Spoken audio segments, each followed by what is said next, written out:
Comentario sobre el desarrollo de la técnica y sus implicaciones en la sociedad contemporánea. Carlos París es un filósofo que señaló en distintos libros y obras que vivimos una época preocupada por la técnica. Actualmente es verdad que la técnica avanza de una manera desmesurada y conviene tomar conciencia y responsabilidad ante los peligros que un avance incontrolado puede tener consigo. En general, tecne es toda serie de reglas por medio de las cuales se consigue algo. Es cierto que ya había técnicas en la antigüedad. Por ejemplo, está claro que para Aristóteles la tecne era superior a la experiencia, pero inferior al razonamiento. Kant distingue entre una técnica intentionalis y una técnica naturalis, o una técnica intencional y una técnica natural. En cambio, según el enciclopedismo francés del siglo XVIII, se podría decir que las técnicas, y en particular las técnicas mecánicas, tienen una importancia decisiva en la producción, en el trabajo, en las artes, en la industria, etc.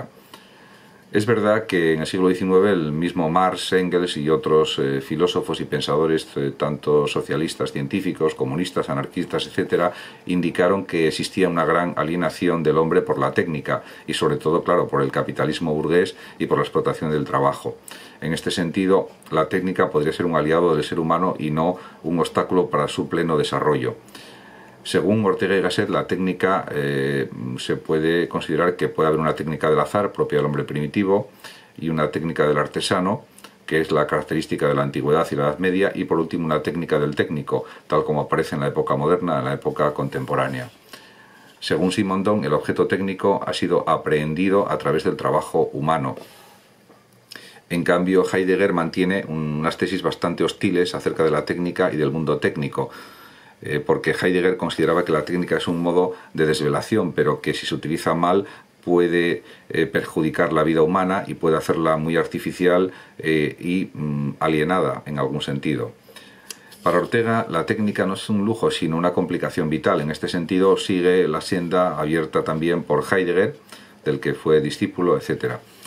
En cambio, hay otras interpretaciones acerca de la técnica. Por ejemplo, Cencillo señala que la técnica es una capacidad de transformar el mundo organizadamente, de crear posibilidades continuamente. Esta sería una interpretación positiva, pero el problema es que en la actualidad, en el siglo XXI especialmente, pues hay ciertos peligros de la técnica, de la tecnología, etcétera, que están alterando la convivencia humana, etcétera.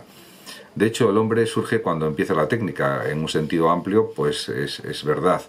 Existe también una técnica económica, la técnica de organización, la técnica del hombre, y luego puede existir también una valoración de la tecnología desde la perspectiva del humanismo. La tecnología bien utilizada puede reforzar las posibilidades humanas, puede hacer que el hombre pueda alcanzar muchos logros a través de un uso adecuado de la técnica y de la tecnología, y eso nadie lo pone en duda. El problema es el abuso o el mal uso de la técnica y de la tecnología. Eso es lo que habría que diferenciar. Puede haber una consideración pesimista de la técnica como una amenaza para la sociedad, para el planeta, para los ecosistemas, etc.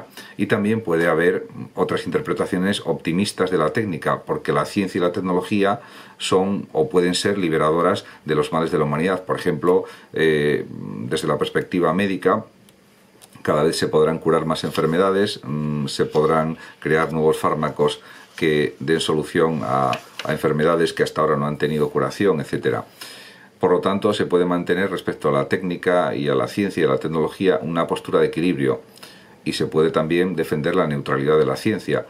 Lo que sucede es que también ha habido filósofos como Horkheimer que hablan de la razón de los técnicos, de la razón instrumental, y también señalan pues una cierta deshumanización de la vida por causa de la técnica, de la tecnología y de una consideración instrumental de la vida, de considerar a las personas como medios para lograr fines, etc. Erich Fromm, por ejemplo, establece que hay una sociedad completamente mecanizada, dedicada a la máxima producción y al máximo consumo de materiales y dirigida por máquinas computadoras. Y ha habido otros pensadores, filósofos, etcétera, que han indicado cosas similares. Entonces, en ese sentido, con el caso de Huxley, con su mundo feliz, etcétera. La ciencia es una actividad teórica motivada por el deseo de conocer. A la ciencia apenas le preocupa la utilidad o no del conocimiento adquirido. La técnica, en cambio, es eminentemente práctica, se propone la transformación del mundo.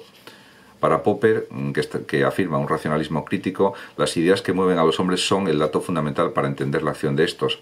y también se puede percibir una concepción materialista de la ciencia que, al ser considerada como una actividad teórica pero ligada a la industria a través de la técnica. Y también es verdad que puede percibirse que existe una vinculación entre el desarrollo científico, tecnológico y el desarrollo industrial. En este sentido, en la Segunda Guerra Mundial aparecieron nuevos desarrollos industriales y surgió también la cibernética, la teoría de la información, etc. Por lo tanto, la ciencia se puede considerar que es una fuerza directamente productiva y existe un crecimiento de la ciencia y es relacionado con el aumento de la bibliografía, de la producción de trabajos científicos, artículos científicos, libros científicos, tesis doctorales, etc., trabajos de investigación. De todas maneras, ha habido distintas interpretaciones negativas de la ciencia y del mundo tecnológico. Por ejemplo, las obras de Marcuse, que considera que se está creando un mundo tecnológico que oprime y unidimensionaliza al hombre, y esto habría que cambiarlo, transformarlo, para que esto no suceda. También existen interpretaciones optimistas porque la revolución científico-técnica libera al hombre, o liberará al hombre si se aplica bien, y la técnica en el fondo no es más que una aplicación de la ciencia. Otros consideran que la ciencia se reduce a la técnica. También es verdad que se habla de la tecnociencia.